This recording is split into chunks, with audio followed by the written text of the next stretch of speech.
ദൈവമക്കളെ, പഴയ ഉടമ്പടിക്കകത്ത് പ്രമാണത്തിൽ പാപം ചെയ്ത വ്യക്തിക്ക് പാപപരിഹാരത്തിനായി ഒരു യാഗത്തിൻ്റെ കാര്യം പറയുന്നുണ്ട്.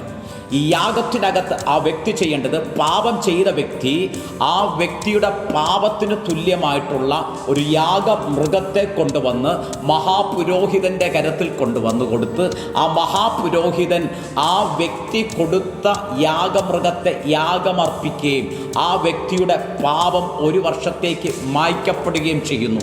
എന്നാൽ എബ്രായ ലേഖനം 10-ാം അധ്യായത്തിനകത്ത് ഇങ്ങനെ പറയുന്നത്, ആണ്ടുതോറും ഇടവിടാതെ കഴിച്ചു വരുന്ന അതേ യാഗങ്ങളാൽ അടുത്തു വരുന്നവർക്ക് സൽഗുണപൂർത്തി വരുത്തുവാൻ ഒരു നാൾ കഴിവുള്ളതല്ല എന്ന് അവിടെ വചനം പറയുന്നു. അതുകൊണ്ട് 3-ാം വാക്യത്തിനകത്ത് പറയുന്നു, ഇപ്പോഴോ അവയാൽ ആണ്ടുതോറും പാപങ്ങളുടെ ഓർമ്മ വരുന്നു. അപ്പോൾ പഴയ നിയമത്തിനകത്ത് പാപം ചെയ്ത വ്യക്തി യാഗമൃഗത്തെ, യാഗവസ്തുവിനെ മഹാപുരോഹിതന്റെ അരികിൽ കൊണ്ടുവന്ന് ആ മഹാപുരോഹിതൻ ചെയ്യുന്ന യാഗത്താൽ ഒരിക്കലും ഒരു സൽഗുണ പൂർത്തി വരുത്താൻ കഴിഞ്ഞിട്ടില്ല.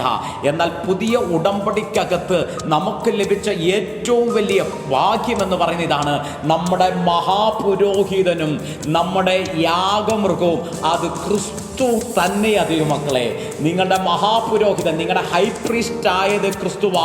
നിങ്ങൾക്ക് വേണ്ടി പാപയാഗമായി തീർന്നതും ക്രിസ്തുവാ. എബ്രായ ലേഖനം 10-ാം അധ്യായം 10-ാമത്തെ വാക്യം ഇങ്ങനെയാ പറയുന്നത്, ആ ഇഷ്ടത്തിൽ നാം യേശു ക്രിസ്തു ഒരിക്കലായി കഴിച്ച ശരീരയാഗത്താൽ വിശുദ്ധീകരിക്കപ്പെട്ടിരിക്കുന്നു. യേശു ക്രിസ്തു നമുക്ക് വേണ്ടി പാപമായി തീർന്നിരിക്കുന്നത് കൊണ്ട് യേശു ക്രിസ്തുവിൻ്റെ ശരീരയാഗത്താൽ നമ്മൾ വിശുദ്ധീകരിക്കപ്പെട്ടിരിക്കുന്നു. എബ്രായ ലേഖനം 10-ാം അധ്യായം 14-ാമത്തെ വാക്യം ഇങ്ങനെയാ പറയുന്നത്, ഏകയാഗത്താൽ യേശു ക്രിസ്തു വിശുദ്ധീകരിക്കപ്പെടുന്നവർക്ക് സദാകാലത്തേക്കും സൽഗുണപൂർത്തി വരുത്തിയിരിക്കുന്നു. ദൈവമക്കളെ, നമ്മൾ ഏറ്റവും ഭാഗ്യവാന്മാരാ. ഇപ്പോഴും നിങ്ങൾ പാപത്തിന്റെ ബന്ധനത്തിൽ കിടക്കുന്നവരല്ല. ക്രിസ്തുവേശുവിന്റെ യാഗത്താൽ നിങ്ങൾക്ക് സൽഗുണപൂർത്തി ലഭിച്ചിരിക്കുന്നു. നിങ്ങൾ വീണ്ടെടുക്കപ്പെട്ടിരിക്കുന്നു. നമ്മുടെ മഹാപുരോഹിതനായ ക്രിസ്തുവിനെ, നമ്മുടെ യാഗമായി തീർന്ന യാഗമൃഗമായ ക്രിസ്തുവിനെ ഒന്ന് സ്തുതിച്ചു തുടങ്ങിയാട്ടെ, ഒന്ന് പ്രൈസ് ചെയ്ത് തുടങ്ങിയാട്ടെ. നമ്മൾ വീണ്ടെടുക്കപ്പെട്ടവരാണെന്ന് ഡിക്ലെയർ ചെയ്താട്ടെ. യേശു ക്രിസ്തുവിന്റെ യാഗത്താൽ ഞാൻ സൽഗുണപൂർത്തി പ്രാപിച്ചിരിക്കുന്നു. ഇനി ഒരു പാപത്തിനും എൻ്റെ മേൽ അധികാരമില്ലെന്ന് ഡിക്ലെയർ ചെയ്താട്ടെ.